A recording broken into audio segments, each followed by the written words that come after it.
Hello, everybody. I hope you're having a good day. This book that I'm going to read tonight has been requested a few times. So I just got my copy in the mail yesterday. And it is Harold and the Purple Crayon. So this is a little smaller than our normal books. I'm going to try to hold it as close as possible so you can see the pictures. Let's read.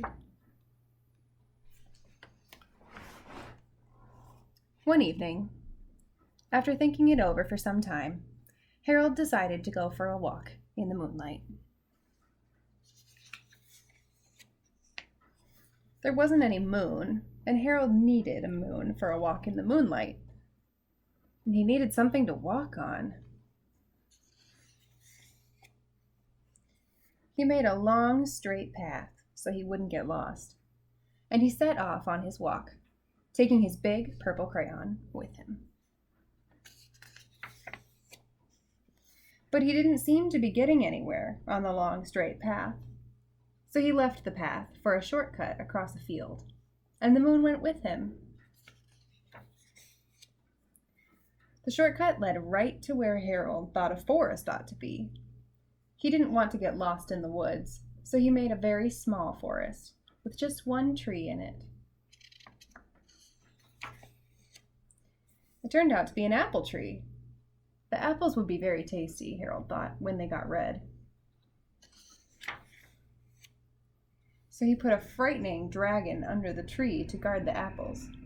It was a terribly frightening dragon. It even frightened Harold. He backed away. His hand holding the purple crayon shook. Suddenly, he realized what was happening, but by then, Harold was over his head in an ocean. He came up, thinking fast, and in no time, he was climbing aboard a trim little boat.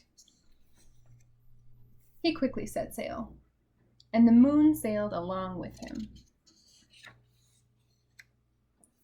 After he had sailed long enough, Harold made land without much trouble. He stepped ashore on the beach, wondering where he was. The sandy beach reminded Harold of picnics, and the thought of picnics made him hungry. So he laid out a nice, simple picnic lunch. There was nothing but pie, but there were all 9 kinds of pie that Harold liked best. When Harold finished his picnic, there was quite a lot left. He hated to see so much delicious pie go to waste.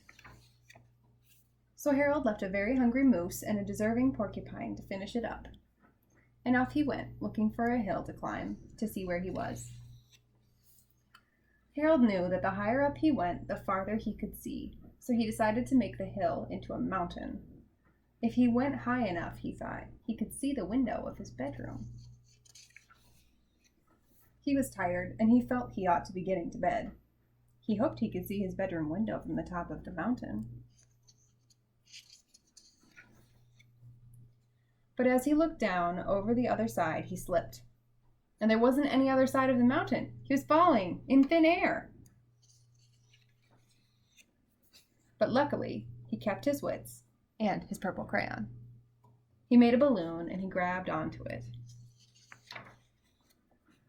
And he made a basket under the balloon, big enough to stand in. He had a very fine view from the balloon, but he couldn't see his window.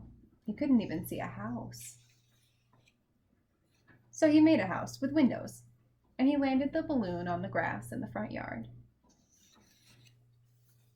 None of the windows was his window. He tried to think where his window ought to be. He made some more windows. He made a big building full of windows.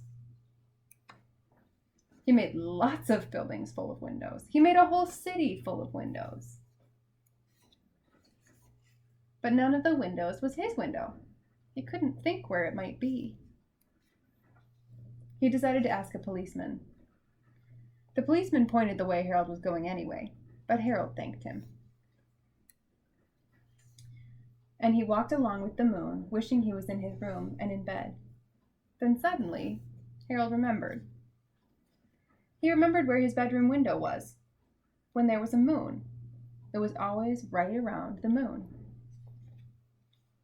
And then Harold made his bed. He got in it, and he drew up the covers.